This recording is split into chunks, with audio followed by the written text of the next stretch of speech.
How Trust Differs Across the Globe by David, Eleanor, J., Frishta, and Caleb. The definition of trust varies widely across cultures, and communication patterns play a central role in its development. Broadly speaking, trust can be categorized as cognitive, which is based on competence, reliability, predictability, or affective, which is based on emotional bonds and personal relationships. The weight of these types differs by culture. For example, individualistic cultures like the Western part of the world often emphasize cognitive trust. People rely on contracts, demonstrated competence, and clear communication, whereas collectivist cultures place more emphasis on affective trust, such as Japan, China, those in the Eastern countries, where relationships, loyalty, and mutual understanding are foundational. Global trust is built through competency and reliability, often through a foundation of investment. In small group communications, trust emerges through communication openness, sharing information freely, which signals reliability, consistency of behavior, which is when you follow through on commitments, and interpersonal bonding, as well as norms and context. These include personal interactions, empathy, and relational cues, and group expectations, as well as cultural norms, and hierarchy. Essentially, the core idea of trust, reliability, honesty, predictability is universal. However, methods of building and sustaining that trust differ based on the cultural communication styles as well as other things like group dynamics. So many races or groups view the world in different ways, mostly based on cultural beliefs or different beliefs as what they grew up on or are surrounded by. So a way we can look at this is a group may look at a situation differently than others based on their beliefs. And so they may have a different idea or may take a different approach to the situation. Through suggested actions of stop talking, listen, and watch, we are able to observe and learn from their behavior, actions, and how others may interpret the way the world works. And we may ask ourselves, what does this create or lead towards, and what is the process? So when it comes to communication, a group expresses their interpretation of a message to another, and the other group may interpret their own.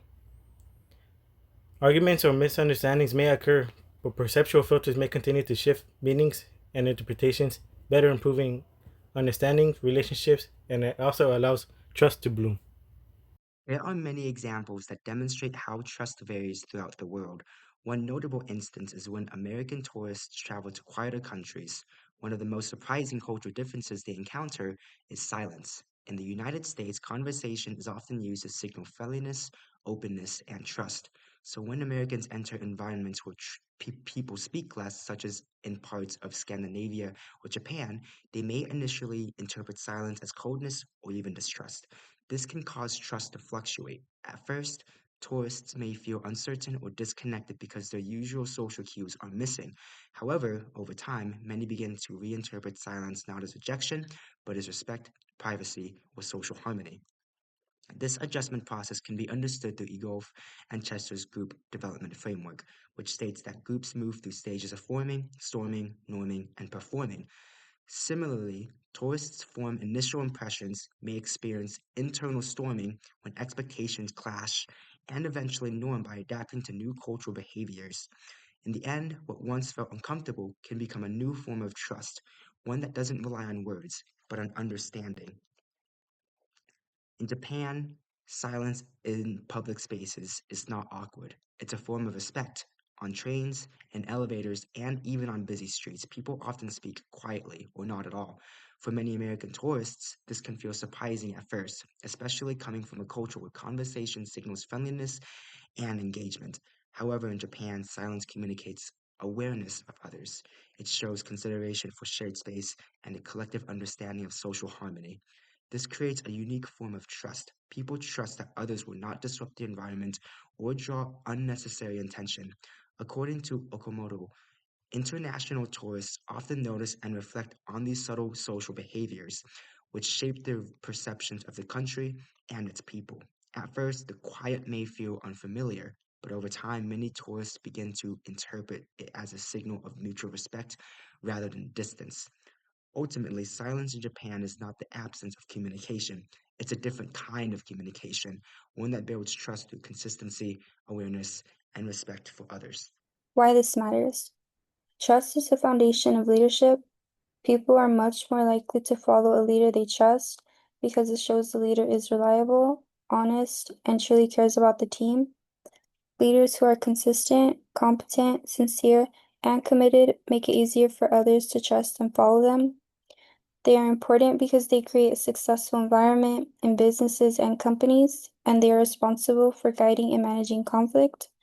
When trust is strong, tasks are completed quicker, everyone stays on the same page, and individuals remain motivated to do their best. On the other hand, when trust is not there, people are more likely to question and doubt their leader, not put in their full effort, or feel unsure about their decisions, which can really affect the team's performance. Leaders who build trust across the globe create more accomplished and effective teams, especially in environments where people come from different backgrounds. Trust also influences all kinds of relationships. It strengthens personal connections because people feel safe depending on each other, and it helps bind societies together by affecting how nations interact. It shapes decisions about whether and how people connect, and it influences the way communities and countries work together. People from different cultures and backgrounds become more open to setting aside differences and working toward common goals. When trust is high, relationships are more stable and communication improves, which leads to fewer disagreements and smoother collaboration. It plays a role in everything from simple friendships to international relationships. Most importantly, trust matters because it keeps society connected and functioning, which allows people and communities to grow and succeed together. Hello everyone, my name is Freshta Hashimi. In this presentation, I will explain the importance of trust in small group communication. In small group communication, trust plays a very important role. When group members trust each other, communication becomes clearer and more effective. People feel more comfortable sharing their ideas and opinions. Trust also helps reduce conflict because members understand each other better. When there is trust, disagreements can be solved more easily. It also builds teamwork so members can support each other and work together. As a result, the group performs better and achieves its goals. Now, I will talk about the importance of trust in communication. Trust helps people feel comfortable when sharing ideas. When people feel safe, they are more open and honest. Trust also improves understanding between group members. It helps avoid confusion and misunderstanding. When trust is strong, communication becomes clearer and more effective. In addition, trust creates respect among group members. People listen to each other more carefully and value different opinions. Finally, it creates a positive environment where everyone can participate and communicate effectively. Overall, trust is essential for successful communication in any group. Without trust, communication becomes difficult and less effective.